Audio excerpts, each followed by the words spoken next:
Olá, senhoras e senhores.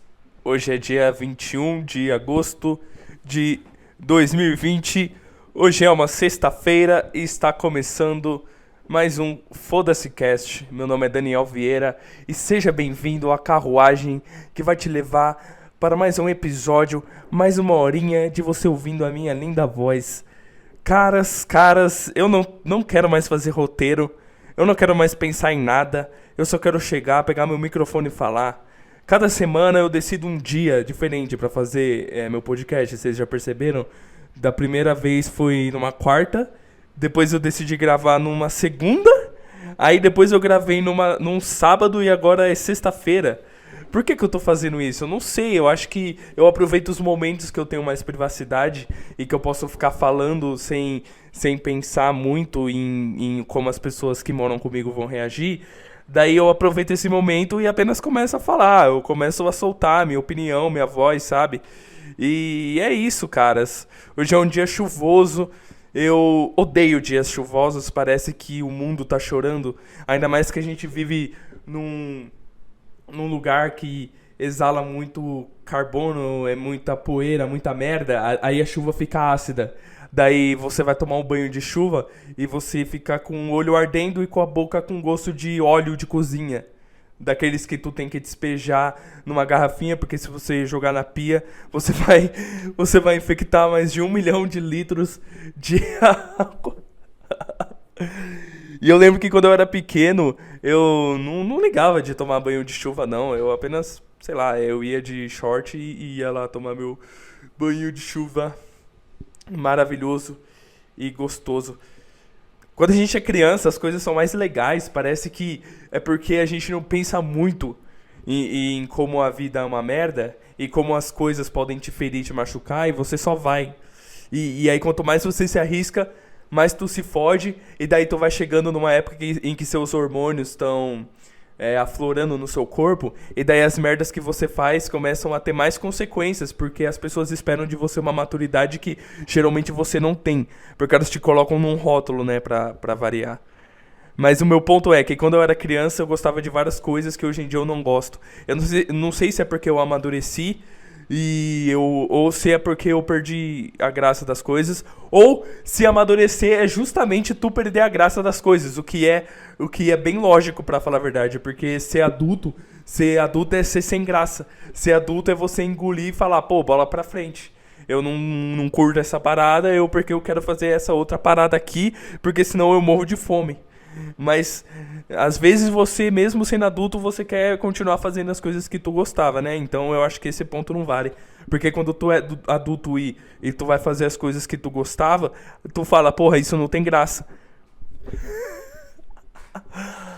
Parece que vai nevar, né? Em algumas áreas do Brasil. Não, parece que já tá nevando. Tipo, The Winter is Coming.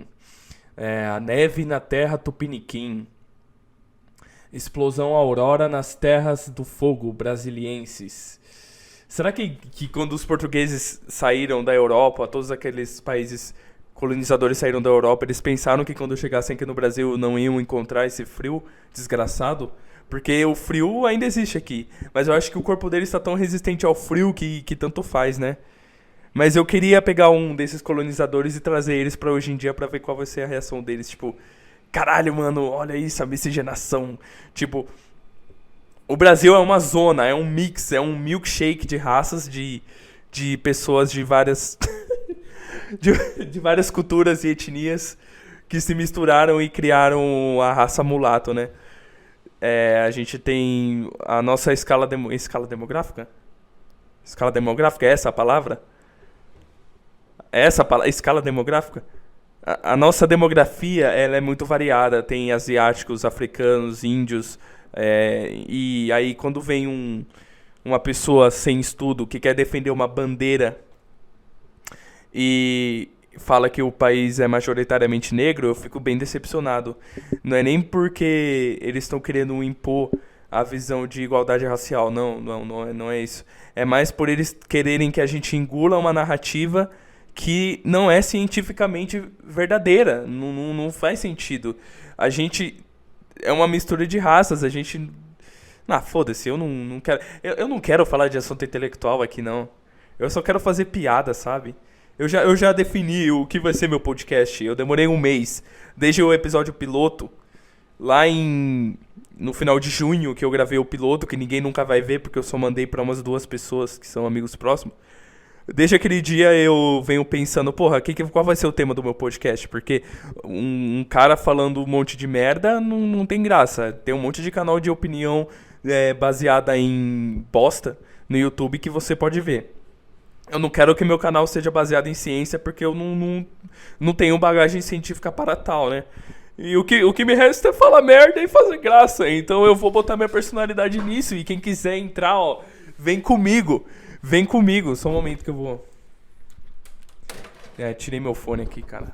Cara, eu tirei meu fone porque eu tava com fone e eu queria gravar o podcast com retorno, né? Pra ver como é que tá indo minha voz. E aí eu posso ajustar durante a gravação pra deixar o bagulho mais orgânico e mais legal pra quem estiver escutando. Só que o probleminha é que o Audacity, ele tem a latência de áudio que eu não consegui arrumar. E como eu sou uma pessoa que quando vê o primeiro obstáculo na frente, eu desisto. E aí eu falei, eu vou deixar pra lá, eu não quero saber, eu não vou gravar mais com retorno. O ouvinte que se dane, se a minha voz estiver ruim, você vem e reclama, porque toda vez que eu posto um episódio novo, eu deixo no link da descrição, seja no SoundCloud, no Castbox ou no YouTube. Eu deixo a descrição, ó, links para reclamações. Você pode mandar, eu não vejo nenhum problema tu mandar reclamação pra mim, não. Ai, vamos lá então, vamos começar isso daqui. Apesar que eu já comecei, né? Não adianta eu falar vamos começar se eu já comecei a fazer o bagulho, né? É que tem tanta coisa na minha cabeça que eu quero falar que eu tô tentando arranjar uma maneira legal de Nossa, vocês estão ouvindo isso? Acho que não, meu vizinho de cima. Ele tá arrastando uns móveis pela casa. Tá parecendo uma mansão mal assombrada. Parece que eu moro debaixo da família Addams, tá ligado? E geralmente eu fico ouvindo, sei lá, uns piano rangendo, umas portas batendo. Eu falo, caralho, velho. Mas não, é só um casal gay mesmo. O que eu tava falando? A minha mente, ela tem várias coisas que ela quer falar, que ela quer botar pra fora. Só que ela fica tão empolgada no momento que eu vou gravar o podcast, porque eu espero quase uma semana pra gravar. E eu não consigo esperar a semana inteira pra gravar, porque eu tento colocar uma data específica. E daí eu não consigo, porque chega um dia ou 2 dias antes, eu fico ansioso demais e eu falo, foda-se, vou gravar hoje. Aí a qualidade fica ruim, daí eu faço a primeira tentativa, eu vou lá e gravo de novo.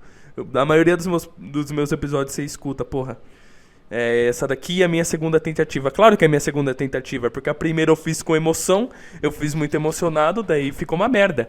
E eu espero que essa daqui esteja arrumada, eu tô bem tranquilo. Mas a minha mente, ela tem um turbilhão de coisas que ela quer falar, então ela tenta colocar as coisas em dia na hora de eu verbalizar e virar uma maçaroca, né? Por isso que as pessoas escrevem, né? Porque quando você escreve, você faz de uma maneira metódica, onde você, ao mesmo tempo que tu presta atenção no que você tá falando, você pensa no que você tá falando, então você pode fazer devagar. Agora, quando você fala...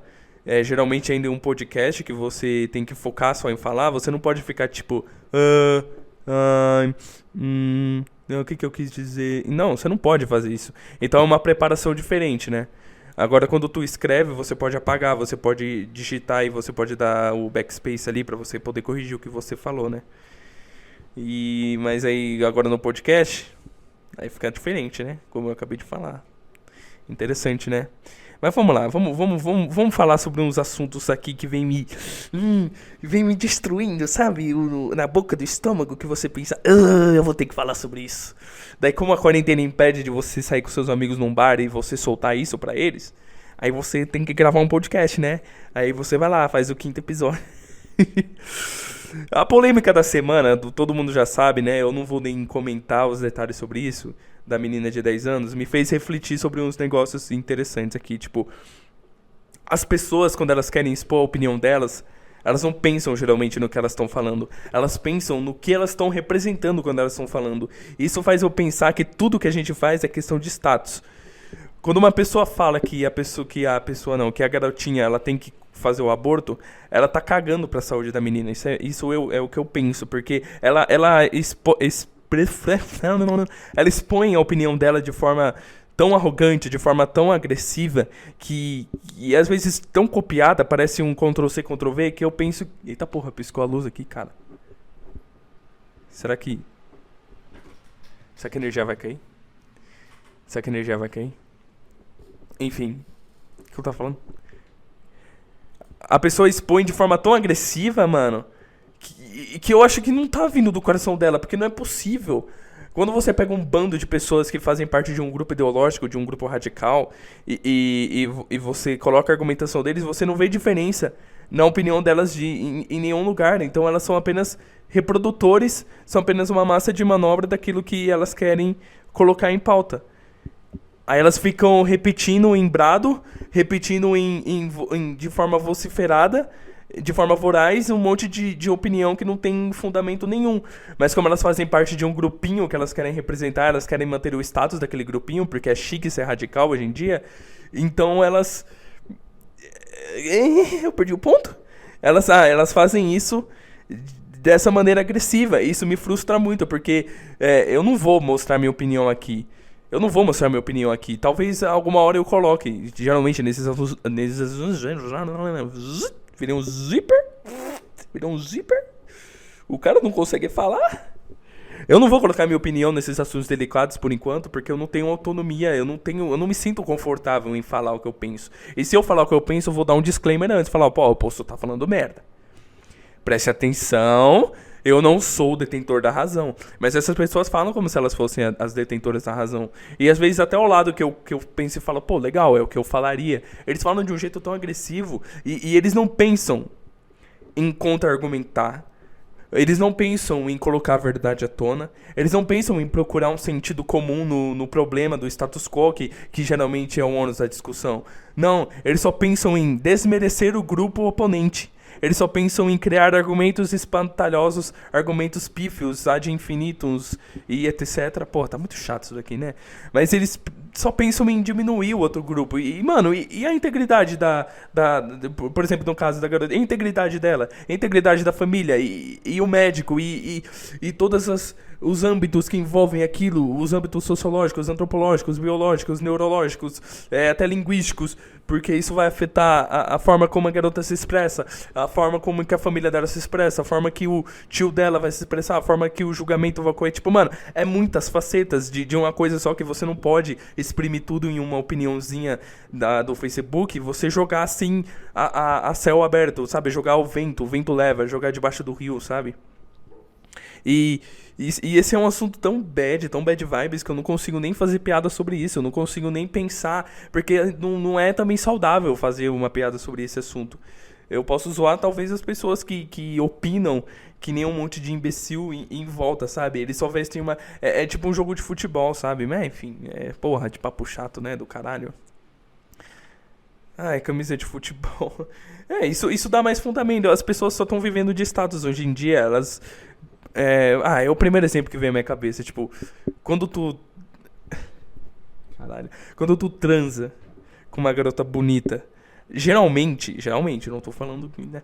Geralmente não é porque ela é bonita, é pra você mostrar pros seus amigos, olha, eu peguei aquela garota bonita.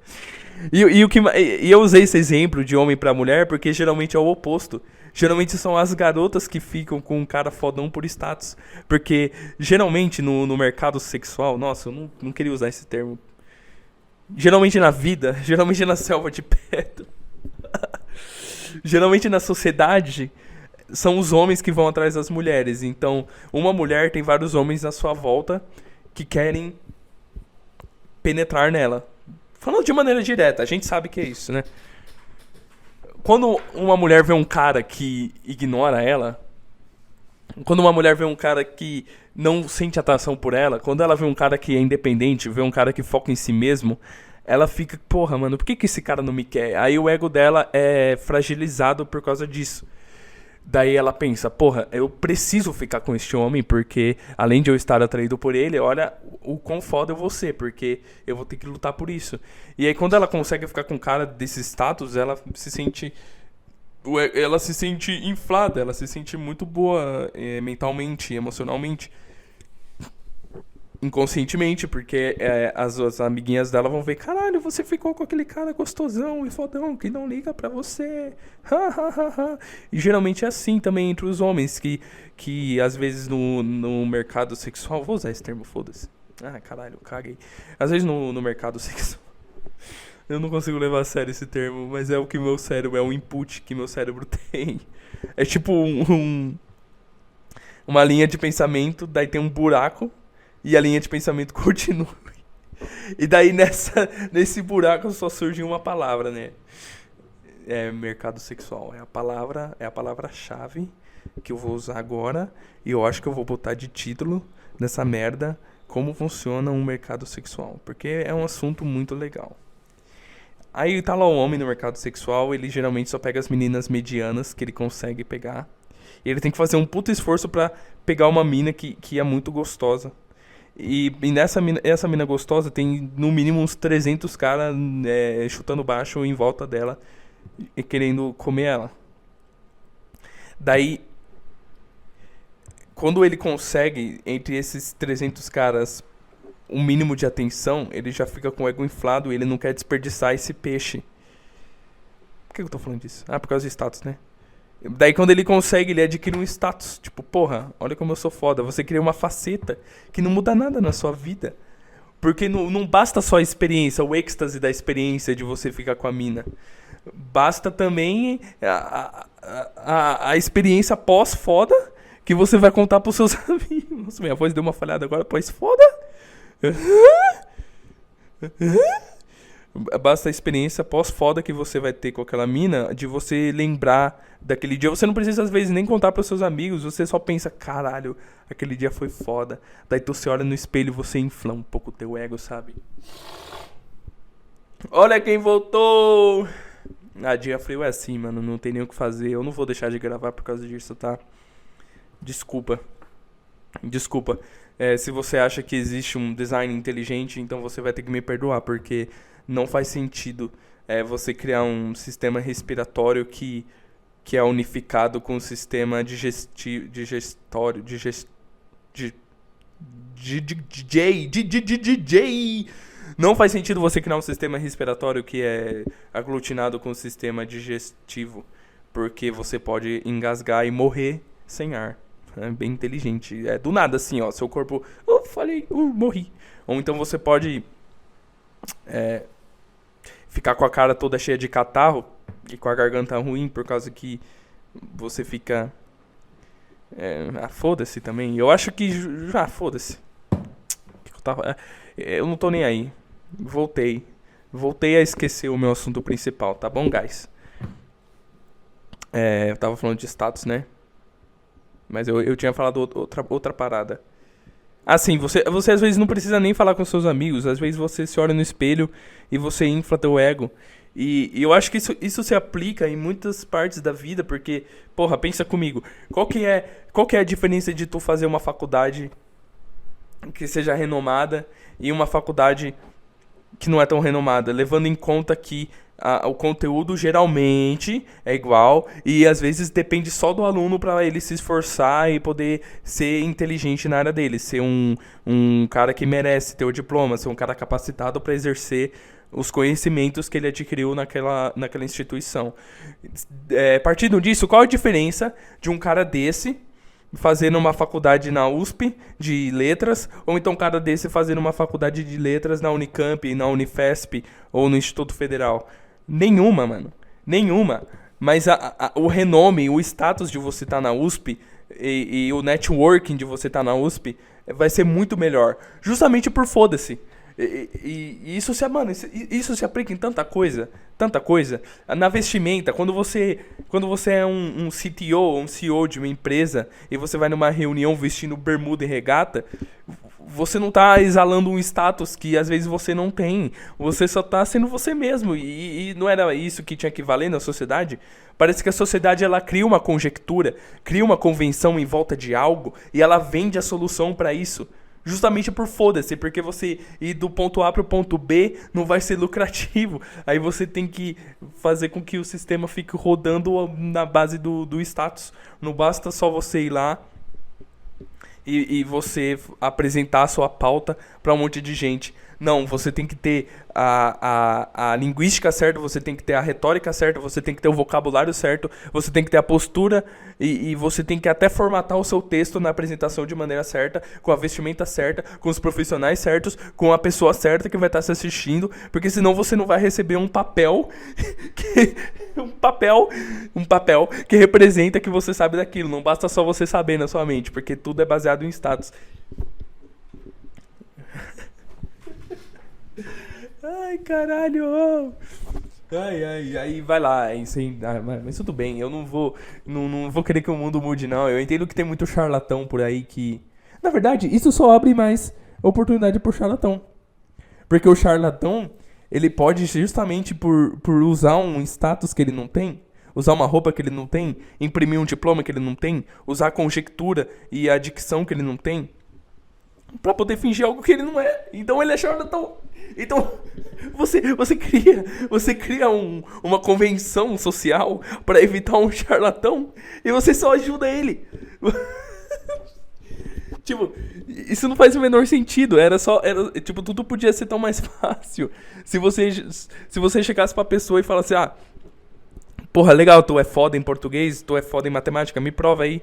Me fala aí um pouco sobre o que é semiótica, me fala um pouco sobre a ascensão linguística de Peirce, ou então sobre as influências de Noam Chomsky na sociedade. Sei lá, fala aí um pouco sobre Mário Quintana, sei lá, falam sobre...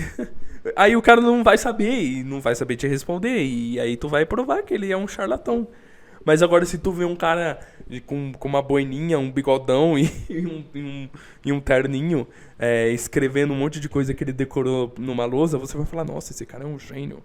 Esse cara é um gênio. Mas ele não vai ter nenhum senso crítico pra tentar colocar pra classe o que é aquilo que ele tá mostrando e quais seriam as influências, se ele pode ir pro ponto A, se ele pode ir pro ponto B. Não, é tudo sobre ele vomitar um monte de conteúdo que ele aprendeu, entre aspas, né? Porque ele decorou. Eu acho que esse é um dos maiores problemas do sistema educacional brasileiro superior. É um monte de gente que cria coisas, que passa essas coisas pra baixo, daí elas têm que estudar e adquirir o status e pagar, se for particular, pra poder ter o diploma que vai representar que ele decorou um monte de coisa inútil e ele vai indo passando pra baixo de forma que cria um ciclo vicioso. Só que as pessoas que se desprendem desse ciclo vicioso, eles falam: porra, isso daqui não é só status, isso daqui não é só você chegar e postar no Facebook: olha, gente, me formei na faculdade de filosofia ali na PUC, oh, eu sou muito inteligente. Não é só isso. Você tem que estudar a fundo, independente daquilo, e você tem que ter um senso crítico, e você tem que pensar fora da caixa pra você se destacar no meio. Porque o meio acadêmico já é um lixo, né? Já é um lixo, já é cheio por causa dessa conjectura, já é cheio de coisa, enfim. Aí você tem que se destacar o dobro, não basta você... Porque eu não tô tirando o mérito de quem decora também, porque você decorar conteúdo não é fácil. Eu mesmo não tenho capacidade... Caralho, é o elevador, que susto. Eu mesmo não tenho capacidade cognitiva...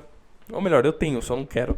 de poder ficar decorando textos e fórmulas que não vão mudar nada na minha vida. Porque enquanto eu não adquirir o ônus daquilo... Que prove o que aquilo pode mudar na sociedade, como que eu posso usar aquilo para influenciar a sociedade de fato, eu não vou perder meu tempo, porque isso vai ser só decoreba, que ou eu vou usar para poder entrar numa instituição melhor, ou eu vou usar como uma forma de vomitar mais conteúdo para as próximas gerações, e elas não vão entender nada, mas elas vão vomitar para as próximas gerações, e vai ficar nesse lenga-lenga eterno.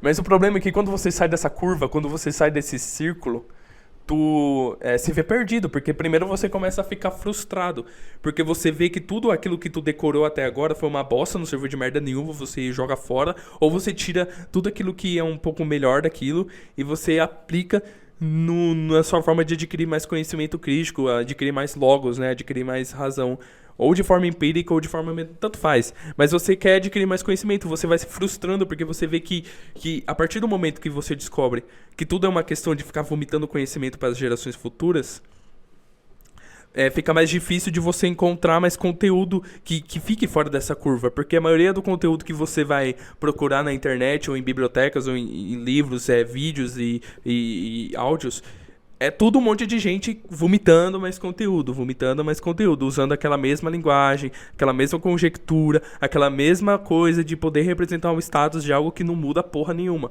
Por causa que aquilo só movimenta esse mercado de conhecimento e de dinheiro que faz você entrar em faculdade, faz você dar aula e assim vai. E aí fica mais difícil. E você vai. E quando você finalmente acha o conhecimento que é real, o conhecimento de fato, você se frustra. Porque você vê que o mundo nunca foi da forma que ele é e dali o buraco é mais embaixo. Então, quando você passa por essa montanha-russa e você atinge o final sem desistir, você se destaca. Você vira...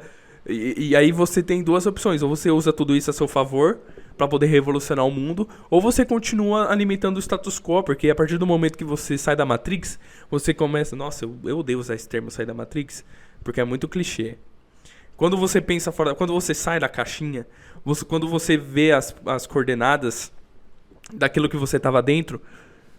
porque você saiu, você consegue alterar elas. Porque quem tá dentro não consegue ver, mas quem tá fora consegue. E daí você consegue alterar e usar isso a seu favor, sem que as pessoas percebam que você já saiu daquilo, né? Falando tudo isso, fica meio difícil de entender. Desculpa, mas é porque eu entendo uma brisa muito legal na minha cabeça. Mas eu vou tentar achar um exemplo aqui. Eu só vou dar uma pausa aqui, vou beber uma aguinha e já volto. Enfim...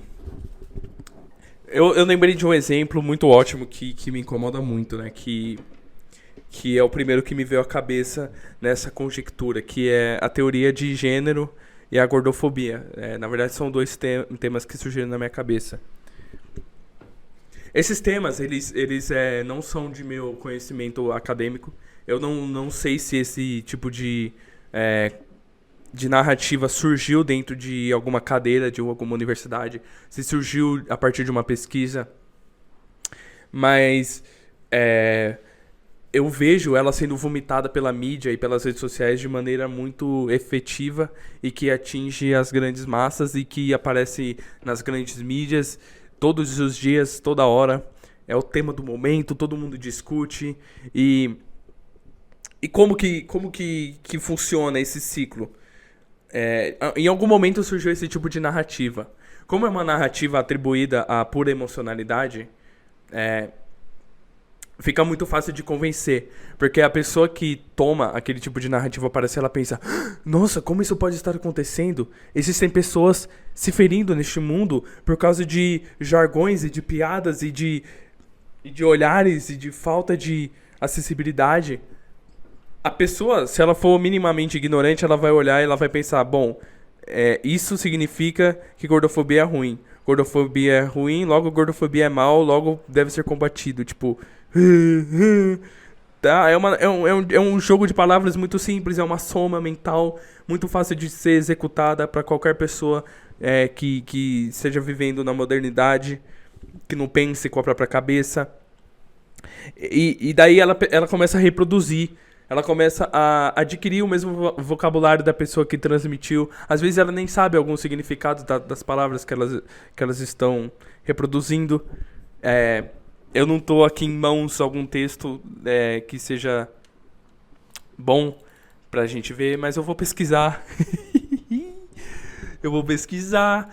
Olha só. Eu vou pra clássica. Alexandrismos. Ai, meu Deus do céu. Qual que é o nome dela? É Alexandrismos mesmo? Deixa eu ver. Alexandrismos. Nossa, mano. Deixa eu ver se ela postou alguma coisa recentemente. Porra, pior que ela só posta vídeo, né, mano? Eu queria... Depois... quem tá ouvindo deve estar sendo uma merda. Achei aqui, ó. Olha assim. Olha assim, olha aqui. Vai, olha assim. Pega o espelho. Humor não humilha. Humor não machuca. Humor não discrimina. Humor não violenta. Humor não agride. Humor não gera ódio. Ela postou isso daqui. E de forma irônica, né? Pra quem tá ouvindo, obviamente, né? Eu vou ter que descrever, porra. Ela postou uma imagem dela na praia com esse texto aqui: humor não humilha, humor não machuca. É de forma irônica, enfim. Eu vou ler o texto dela. Humor faz rir. E se você ri de discurso de ódio disfarçado de humor, que tal começar a parar? Tá vendo? É aqui que começa o negócio. A pessoa lê discurso e lê ódio, ela já pensa ódio ruim, ou então deve ser combatido. Mas o que é discurso de ódio de fato? Um discurso de ódio, pelo jeito que ela fala, dá a entender que é um tipo de coisa que a pessoa diz, uma narrativa, um texto, que é atribuído ao ódio. Tem aqui as definições que a gente pesquisa no Google não são de fontes confiáveis, são de Wikipédia e InfoEscola, que geralmente incita ódio. Só que tem um porém, o ódio é uma emocionalidade. Como que você atribui emocionalidade a um discurso que é cru? Porque quando você vê o discurso como uma representação simbólica, uma representação de signos auditivos e visuais que atribuem, que representem alguma ideia, como que você atribui ódio a isso? Porque assim, além disso ser nonsense, de fato, e eu vou explicar logo o porquê, você também tem a ideia de que quem vai definir o que é ódio ou não. Porque às vezes você representa algo baseado em ideias, baseado em princípios, baseado em valores e morais, que você apenas quer defender, e não por ódio a outra pessoa, a alguma ideia. Você apenas quer defender aquilo. E também tem um ponto também que é isso aqui. Ódio. O que define ódio? É ódio a alguém? É ódio a uma pessoa? É ódio a um objeto? A uma ideia? A um ideal? Porque vamos supor que o discurso de ódio seja um conjunto de ideias que ofendem uma outra ideia. Por que ele deve ser censurado? Porque as ideias não são atribuídas a pessoas. Ideias são atribuídas a ideias. Ideias são intangíveis. Ideias permanecem no plano de ideias. Então quando você diz racismo é errado, isso pode ser um discurso de ódio porque você está odiando a ideia de hegemonia racial. E isso é ruim. De fato, a ideia de hegemonia racial é ruim. E você odiar uma ideia também não é ruim. Tudo bem. Aqui ela está atribuindo, sim, ao discurso de ódio algo que atribui a uma pessoa. Aí que a gente entra no segundo ponto. Então vamos continuar lendo o texto dela pra ver se a gente consegue entender. Que tal começar a parar, né, o discurso de ódio? Mas no passado era assim, o mundo tá ficando chato. O mundo já é chato há muito tempo para as pessoas oprimidas socialmente. O mundo já é chato há muito tempo para pessoas oprimidas socialmente. Agora que temos voz e exigimos respeito, temos voz. Somos uma grande voz. Não tem graça se faz mal. Não tem graça se machuca. Gordofobia, transfobia, LGBTfobia, racismo, xenofobia, misoginia, nenhum preconceito é piada. Entende? A forma que ela atribui emocionalidade ao argumento dela faz com que a gente conecte o argumento de você fazer uma piada ao discurso de ódio que afeta todas essas minorias. Mas por que isso é falacioso? Porque, vamos tomar de exemplo uma piada. Uma piada é uma representação de ideias, uma representação teatral, uma alegoria feita em um certo momento, com um certo contexto, que atribui um sentimento humorístico a um fato. Quando você fala que um gordo é um elefante, você não está dizendo que um gordo é literalmente elefante. Você está atribuindo a ideia, você está fazendo uma conexão geralmente que não é natural de que uma pessoa de peso elevado se assemelha a um elefante. É engraçado. Por que é engraçado? Porque não é normal fazer esse tipo de atribuição na nossa cabeça. E também porque quando uma pessoa se sente ofendida com isso, fica mais fácil de você fazer essa atribuição, então você pensa, hahaha, ela tá se ofendendo, isso é mais engraçado ainda. Porque existem várias formas de humor. E a outra forma que ela utiliza esse tipo de argumentação, esse tipo de conjectura, que é apenas vomitar um monte de palavras que ela viu na internet que representam um tipo de ideal, ela sempre atribui emocionalidade em todas as palavras. Porque quando ela fala que ela tem voz, ela fala, agora eu posso falar. Agora eu vou falar, agora eu sou foda. A internet me deu voz pra eu falar que eu me sinto ofendida. E daí? E daí? Todo mundo pode falar na internet. Isso daqui não vai mudar nada. O fato de tu falar não vai mudar nada. O que importa é o que você fala. Tá bom, beleza, agora que eu posso falar, sim, você pode falar. Ninguém disse que tu não pode falar. Eu, hein? Que chato do caralho. Não tem graça se faz mal. Ela também disse. Só que a atribuição de humor a você se ofender tá só na sua cabeça, porque... Como é que eu vou explicar isso? Quando o humorista faz uma piada, ele tá dentro de um contexto. Ele tá dentro de um contexto que permite ele fazer isso. Isso acho que todo mundo já sabe, né? Geralmente as pessoas que me seguem, que escutam o que eu falo, o que eu penso, já sabem disso. Mas eu vou explicar mesmo assim pra quem nunca viu. O humor geralmente é baseado em contexto. Quando uma pessoa é pega fora de contexto e ela olha pra esse tipo de contexto, é óbvio que ela vai se sentir ofendida. Mas ela não pode impedir todo esse contexto só porque ela não entendeu a porra do contexto. Contexto, tô falando muito contexto, conjectura, contexto. Enfim, foda-se. Mas enfim, vamos continuar aqui o texto dela. Eu já ri de gordofobia, já fui gordofóbica, já fui muita coisa e melhorei. Entendi, evoluí, respeitei e sigo aprendendo e buscando a ser empática. Você percebe o jeito que ela atribui a verdade à argumentação dela? Eu evoluí, eu entendi, eu respeitei. Porque é a epítome da verdade. A epítome de tudo que eu acredito está aqui nesse discurso. E quando eu o entendi, eu finalmente evoluí. Porque eu e o que meu grupo fala, o status que eu represento é o melhor de todos. Porque eu não posso ter minha opinião individual, eu tenho que entender e respeitar. E ao fazer isso, ao você abaixar a cabeça para uma ideia, quer dizer que você tá evoluindo. Ai, caralho.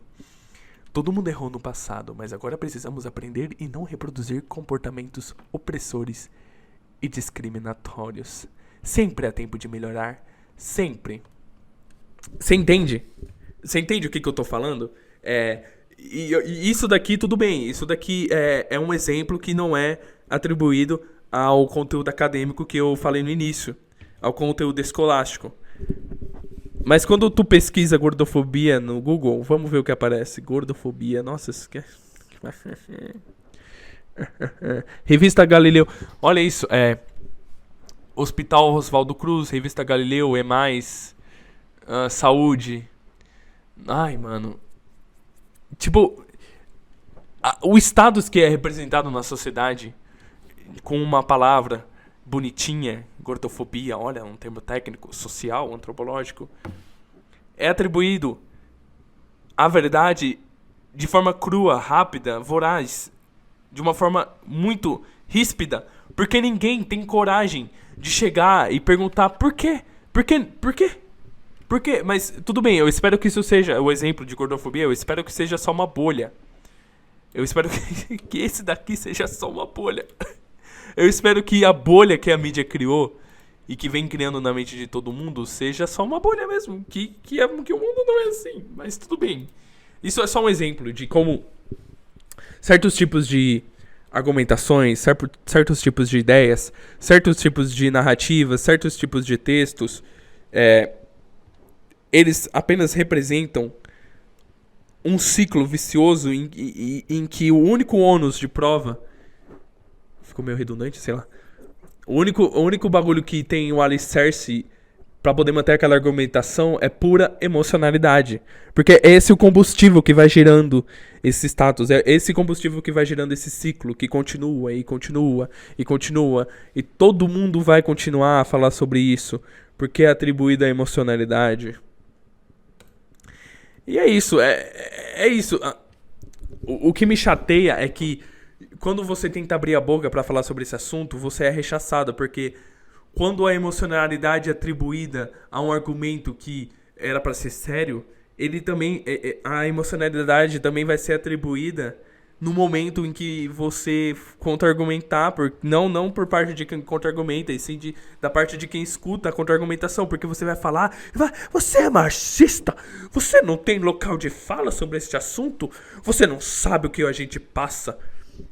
Sabe, é pura emocionalidade, é pura emocionalidade. É a palavra que representa toda essa merda aqui, dessa exemplificação que durou uns 10 minutos, dessa exemplificação da gordofobia. Emocionalidade. E eu nem falei das teorias de gênero, porque, porra, aí sim é um assunto legal que entra sim. Entra sim conteúdo acadêmico. Porque você aí tá falando de reações hormonais cerebrais, você tá falando de psicologia, de psiquiatria. E as pessoas não conseguem entender isso. Eu não é um assunto que eu vou discorrer, porque eu não manjo. Eu gosto de.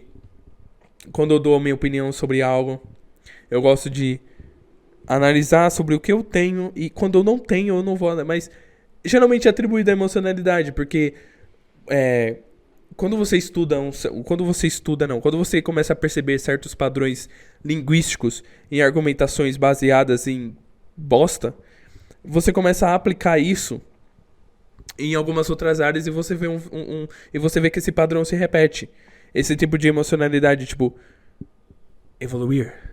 Pessoas sempre se ofendem. Ai, você não tá no seu lugar de fala. Ai, você não sabe. Ai, oh my god. Isso é repetido em várias facetas, sabe? Você pega qualquer discussãozinha do Twitter, você pega qualquer coisinha, porque é tudo uma questão de status. Você tá naquele grupo que, olha só, esse grupo curte os mesmos memes que eu, esse grupo gosta das mesmas coisas que eu gosto, esse grupo representa e discorre o mesmo discurso que é atribuído ao meu sentimento, então eu vou começar a retribuir e a continuar cuspindo ele também diariamente, e aí a bosta vai aumentando, e aí a bosta é tão grande que atrai os olhos das grandes mídias, e as grandes mídias observam as grandes massas retribuindo esse tipo de discurso. Eles falam, se a gente não começar a reproduzir esse tipo de discurso, a gente vai perder grana, e daí se a gente perder grana, aí a gente vai falir.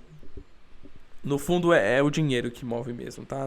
O status é só para grandes massas, o status é só para as pessoas alienadas sobre esses tipos de discursos, e quem controla eles tá de boa. Às vezes nem acredita. E aí isso gera mais grana, entendeu? Entendeu? Então é isso. É isso. Acabou o assunto? Nossa, que legal. Acabou. Ai, meu Deus. Porra, que legal. É muito bom você concluir um assunto. Isso durou bastante, né? Essa conclusão desse assunto legal. Ai. Mas esse bagulho é foda. As pessoas, elas não conseguem ser elas mesmas em nenhum tipo de local. Por que a gente separa o local de trabalho da vida pessoal?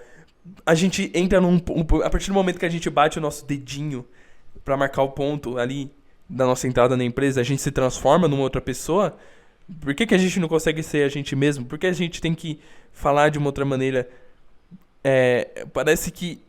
Ai, não sei como é que eu posso explicar. Isso entra no meu último assunto. Eu falei sobre isso semana passada. Sobre as pessoas que são introvertidas. As pessoas que são introvertidas, elas são reais mesmo. E cara, eu vejo e aí as pessoas vão lá e te tratam bem. E mesmo você sendo você mesma, elas falam mal de você porque você tá sendo você mesma. Então, eu acho que as pessoas sentem inveja de quem é real, sabe? Quando uma pessoa fala que ela tem personalidade forte, ela não tá falando que ela tem personalidade forte, ela tá falando que ela não tem autonomia sobre as próprias decisões, e daí quando elas entram em conflito, ela bate no peito e assume uma persona que ela não é pra poder representar e continuar tendo aquele tipo de valor que ela tem na vida dela, porque no fundo ela não é assim, né? Caralho! O moleque virou psicólogo, mano. Mano, esse podcast tá sendo mais efetivo do que psicólogos pra mim, mano. Porque alguns apenas olham o que eu falo e falam... Pô, tem que ver isso aí, hein? Você já pensou em anotar? Você já pensou em anotar o que te faz mal? Tu já pensou em ver isso aí? Não sei. Você... Por que você não... Por que você não tenta agir dessa forma? Ao invés dessa, eu não sei. O cara nem sabe como funciona a psicologia. Ele tá ali. E ele tá ali retribuindo. Ele tá aí falando merda. Ai, mano, psicólogo, eu não sei, mano. Caralho, meu gato, ele tá fazendo uma cara engraçada, velho. Meu gato, às vezes, ele cheira alguma coisa. Daí ele faz uma careta, ele abre um pouco da boquinha e ele fica... Sabe aquele meme do Pikachu? Parece que na mente dele ele tá registrando um novo cheiro, mano. Mano, ter gato é muito bom, velho. Tipo, eu nunca imaginei que ter um bichinho de estimação seria tão gratificante. Às vezes a emocionalidade não é tão ruim assim, porque é o que mantém. A gente não pode viver tão cru, viver tão robótico assim na nossa vida, porque não tem nenhum sentido lógico em você alimentar um bichinho que só gera gasto na tua vida, que ele fica cagando e miando e te enchendo o saco, enchendo de pelo a casa. Qual que é a lógica nisso? Qual que é o sentido em você alimentar um organismo vivo que fica buscando mais energia cada dia e só te gera custo? Porque energia é custo. Por quê? Porque tem uma reação química no nosso cérebro que faz olhar pra cara desse filho da puta e falar, porra, esse bichinho é muito fofinho. E esse tipo de emocionalidade, ela vale pra pra todas as camadas da nossa vida, se você for ver, porque... Qual que é o sentido? Minha voz falhou de novo? Oi, Mickey Mouse!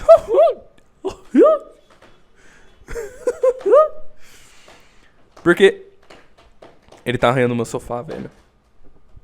Você tá ouvindo? Ele tá arranhando meu sofá. Que é da minha mãe, no caso. Qual que é o... Ô, vamos parar aí? Obrigado. Eu não bati nele não, só bati o chinelo no chão, tá? Calma. Ele não parou. Ele não parou! Para! Qual o sentido de trocar saliva com outro ser humano? Porque você vai se sentir bem com aquilo, só isso. Porque não traz nenhum fruto. Mas também qual o sentido de ter sentido? Por que eu tô sendo chato agora? Qual que é o sentido de ter sentido? Por que as coisas têm que fazer sentido agora? Ah, pra você encontrar uma verdade? Ah, e depois? O que você vai fazer com aquela verdade? Você vai enfiar no rabo? No fim das contas, depois que você ficar estudando o seu dia inteiro sobre a verdade, você vai querer liberar dopamina no seu cérebro. Então nada faz sentido e tudo faz sentido ao mesmo tempo. Sentido Anhanguera, sentido Rodanel. Vamos indo em direção ao fracasso eterno das nossas vidas. Porque tudo é fracasso. Ah, lembrei de outro assunto que eu queria falar, caras. Por que as pessoas rejeitam tanto as coisas ruins na vida? Tipo, eu tô no emprego, eu tô num trabalho que é muito chato, que é auxiliar de logística. Quem já trabalhou em auxiliar de logística sabe o quão bosta é, porque a pessoa que é a cabeça da logística, ela pensa numa solução para um problema. Só que quem vai fazer aquele problema ser resolvido não é ele. Aí ele contrata um monte de peão pra poder fazer aquilo, né? E não é um trabalho legal, convenhamos. Ficar carregando caixa, ficar catalogando peça e ficar levando um carrinho cheio de peça pra outro... Não é muito legal levar caixas pra outro setor. Você ficar cansado, estressado e puto. E daí vem uma pessoa que nunca fez isso e pergunta... Tu tá curtindo o seu trampo? E aí, o que você tá achando da empresa? Não tô gostando não. Eu não vou mentir. Eu não vou mentir. Porque eu não quero mentir. Não tô gostando. Ué, mas por que você não tá gostando? Ué, eu não tô gostando porque é chato. Ele falhou de novo, minha voz. Oi! Eu não tô gostando porque é chato. Mas eu tenho que trabalhar. Trabalho é trabalho, eu tenho que pagar a fatura do meu cartão, eu tenho que pagar as coisas que eu consumo, eu tenho que não morrer de fome. Mas não, eu não gosto de trabalhar. Eu falei, mas como assim você não gosta? Ué, mas você tá aqui? Eu gosto daqui. Não gosta, você tá mentindo pra si mesmo, cara. É igual quando as pessoas perguntam, oi, tudo bem? Eu falo, não. Eu falei, nossa, mas como você tá mal? Você tem tudo na sua vida? Você tem um emprego, você tem uma casa, uma cama pra dormir, como que você tá mal? Eu falei, mano, meu Deus, às vezes a tristeza, ela acontece na nossa vida. A diferença é que eu assumo ela e você não. E não tem problema você assumir esse seu lado triste, porque você aceitar a sua condição mental é mais fácil depois pra você poder resolver o problema que você tem. Mas quando você fica mentindo pra si mesmo, não, meu trabalho é legal. Não, minha vida amorosa é maravilhosa. Eu tenho uma esposa linda. tudo bem, às vezes a gente discute, às vezes eu chego bêbado em casa, às vezes minha filha ela chora sem saber por quê. Mas não, eu tenho uma vida ótima.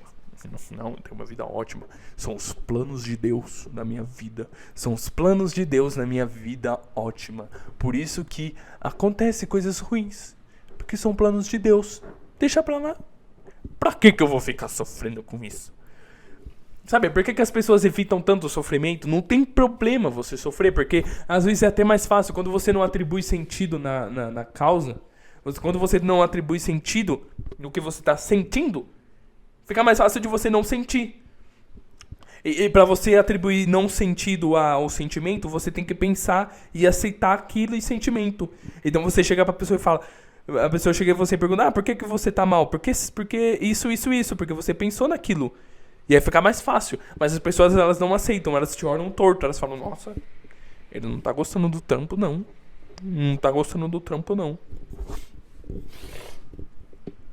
É a mesma coisa, às vezes, num relacionamento.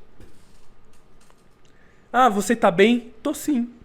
Aí fica com aquela cara de cu o dia inteiro, porque ela tem medo. Ah, isso entra no assunto de status, porque a pessoa ela quer manter o status de que ser feliz é bom, as pessoas não podem ver que eu estou triste. Eu até entendo que isso atribui fragilidade. Uma pessoa que é triste e depressiva e cabisbaixa, ela vai ser mais frágil, vai ser mais difícil pra ela executar as funções dela socialmente.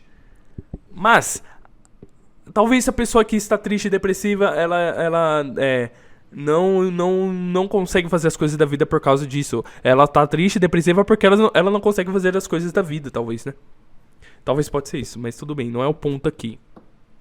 O ponto é, as pessoas que são tristes e depressivas, elas atribuem fragilidade para as outras pessoas. Elas não se tornam atraentes, elas não se tornam, não demonstram capacidade de fazer as funções sociais. Mas a gente está vivendo numa sociedade que você pode pedir comida pelo seu celular. A gente está vivendo numa sociedade que você não precisa mais sair de casa para ganhar dinheiro. E a quarentena já provou isso, né? Né? Não é? Home office. Entendeu? Nossa, por que eu só gravo gripado? Por que eu só gravo resfriado? Então não tem por que você ficar recusando a tristeza. A gente tá numa época da sociedade que a gente pode falar sobre o que a gente sente de maneira lógica e racional, não atribuindo argumento científico em relação de causa e efeito falha, tá? Não faz isso, tá bom? Mas a gente tá vivendo num momento da nossa sociedade que a gente pode falar sim sobre o que a gente sente. E a gente pode assumir a nossa tristeza, a nossa desconfiança, não tem problema. E às vezes a gente pode ser até sincero mais do que a gente deveria. Por quê? Porque sim, não sei porquê ainda, mas eu queria entender por que tem certos momentos que as pessoas te olham torto, que as pessoas te falam, ele fala mal do trampo. E sabe o que é pior? As pessoas, elas mentem na sua cara e depois você descobre, porque... Pô, da hora, mano. Você tá trampando bem, sim. Caralho, legal. Só que aí depois... Aí, mano, aquele moleque ali, ó. Ele é mó lento, né, velho? Não bota ele nessa linha, não. Ele é lento. Ele não gosta do trampo, tá ligado?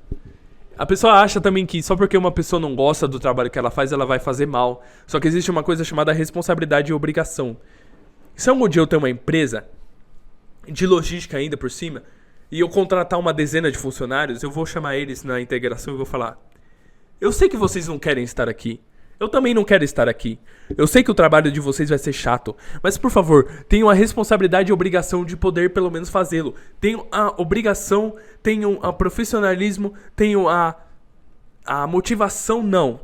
Motivação nunca. Tenham a autonomia de entender que vocês não querem estar aqui e usem isso de combustível para vocês trabalharem bem e vocês poderem ir para casa mais cedo e vocês receberem a graninha de vocês para vocês gastarem nas suas baladinhas, nos seus rolezinhos, com cervejas, drogas e etc, tá? Não me encha a porra do saco. Não me enche o saco. Eu não vou ficar fazendo discurso motivacional todo dia. Mensagem do dia. Um empregado que é motivado faz trabalho dobrado. Vai tomar no cu, mano. Você tá de sacanagem, velho. Ô, caralho. 7 bilhões de pessoas no mundo, velho. Tu acha que a gente precisa de todo mundo motivado? Tem gente que faz o mundo girar sem gostar de fazer o mundo girar. E não tem problema em assumir isso.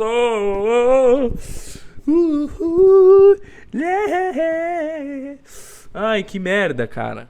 Ei, nossa, demorei 50 minutos pra me exaltar nesse podcast, cara. Demorei 54 minutos e alguns segundos pra poder me exaltar nesse podcast. É, mano. E aí as pessoas tomam remédios e elas assistem novelas e elas se fantasiam no seu mundo lindo e maravilhoso em que elas não são tristes e depressivas. Por quê? Por quê? Por quê? Tudo seria tão simplesmente resolvido se a pessoa chegasse e falasse, viu? Eu não tô feliz com a vida que eu tenho, tá? Então, se você quiser me ajudar, pode me ajudar. Se você não quiser, tchau. Porque aí eu já elimino as pessoas que só estão sendo carga nas minhas costas, carga inútil, entendeu? Porque quando você atribui um status de felicidade na tua vida, você vai atrair um monte de trouxa que te segue, né? Tanto em rede social, figurativamente falando e literalmente falando. Você vai atribuir... velho. Tu vai atribuir pra essas pessoas que tu é feliz e elas vão querer te seguir porque elas querem ter esse status igual a você. Daí elas vão querer te dar facada nas costas na primeira oportunidade que elas tiverem. Por isso que falam que quando você conhece uma pessoa de verdade é quando tu casa com ela. Por quê? Porque ela mentiu pra você a vida inteira. Tá feliz com isso agora? É um raciocínio simples. De ser colocado em pauta. Por que tu namora uma pessoa que tu não conhece? Eu sempre sou eu mesmo a partir do momento que eu conheço alguém. Eu sou assim. Você quer? Entra no meu barquinho, não quer, sai fora.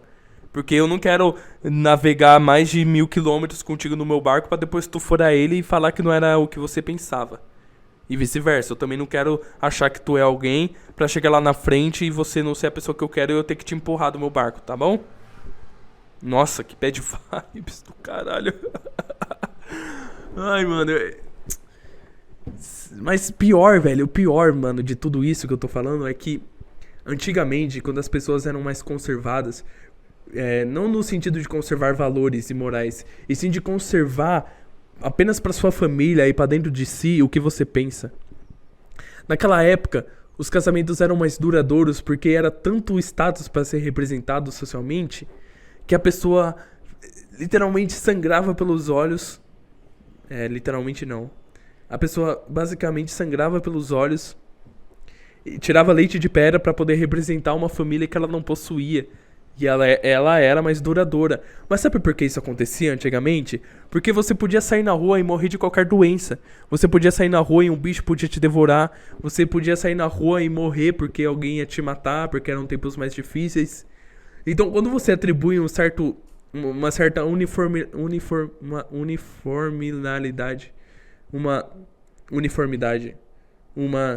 caralho, esqueci como fala a palavra. Uma formalidade? Pode ser, vou usar essa palavra. Quando você aplica uma formalidade a um certo conjunto de valores e ideias, fica mais difícil desses valores e ideias serem quebrados. Então você pode utilizá-los a seu bel prazer para você defender a sua família e sua sociedade. Por isso que... E aí, gato, vai parar aí com essa porra ou não? Tá bom, beleza. Por isso que os exércitos dos países, as forças armadas, elas têm uniformes, literalmente uniformes, uma forma. Porque você conserva, você exprime a individualidade em prol do coletivismo, em prol de um bem comum, que é você defender o seu país. Agora, quando você foca apenas na individualidade, nesses fatores, nessa gama, que é o exército, né? Você acaba tendo mais dificuldade em manter uma ordem, né? Porque pra você manter uma ordem, você precisa ter um certo padrão, né? Então eu meio que entendo as empresas que fazem isso, sabe? Tipo, porra, mano, véio, vai ser complicado ter que resolver o probleminha do Zezinho, da Luizinha e ver cada um deles. Bota tudo no mesmo balaio e faz eles fazerem a mesma coisa, foda-se. Eu preciso entregar essas peças pro cliente até amanhã. Eu não tô nem aí. Então vai, bota o uniforme em todo mundo com a camisa da empresa e faz eles ficar trabalhando de maneira fordista 8 horas por dia. Eu não quero saber, eu tenho que... Eu preciso atingir metas, eu preciso vender peças, eu preciso fazer o mundo girar e sabe?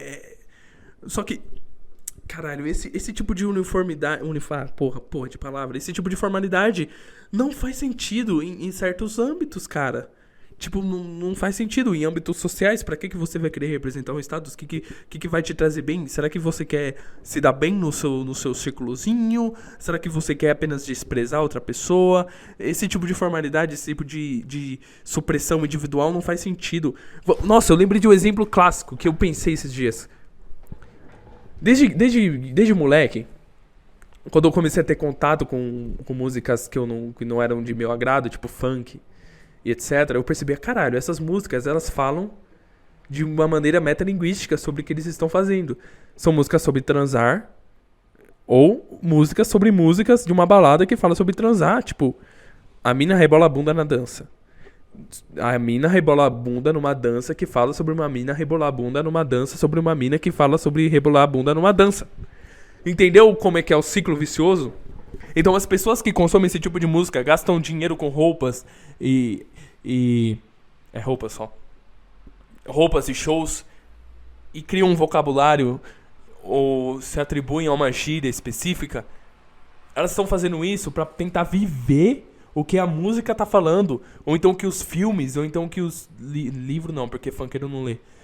Aos filmes, ou então ao que o cantor tá vivendo, mas o cantor já foi um que nem eles. Então o cantor, quando ele queria ser cantor, ele também dançava funk sobre uma música que fala sobre dançar funk e um funk sobre dançar funk, entendeu? Entendeu? Então é tudo sobre status, né? Eu tinha um ponto inicial lá atrás que eu me perdi. Caralho, velho. Desculpa, eu tô envergonhado agora. Mas é que eu me empolguei nesse assunto. Mano, as pessoas não aceitam a tristeza porque elas querem manter uma imagem delas de ser felizes. Ah, lembrei. As famílias duravam mais antigamente por causa desse status que elas estavam representando, né? Caralho, eu gostei desse podcast. Eu fiquei 1 hora falando sobre status. E todos os assuntos que eu pus aqui, eu falei sobre status. E então o título dessa merda vai ser: Eu gosto de comer cachorro quente às 2 da madrugada. Bom, eu vou ficando por aqui, rapaziada. Já 1h21, eu vou bater um Rangovski. Eu espero que sua semana seja linda, seu fim de semana seja maravilhoso. Dê um beijo na sua mãe, dê um beijo no seu pai e tchau. Caralho.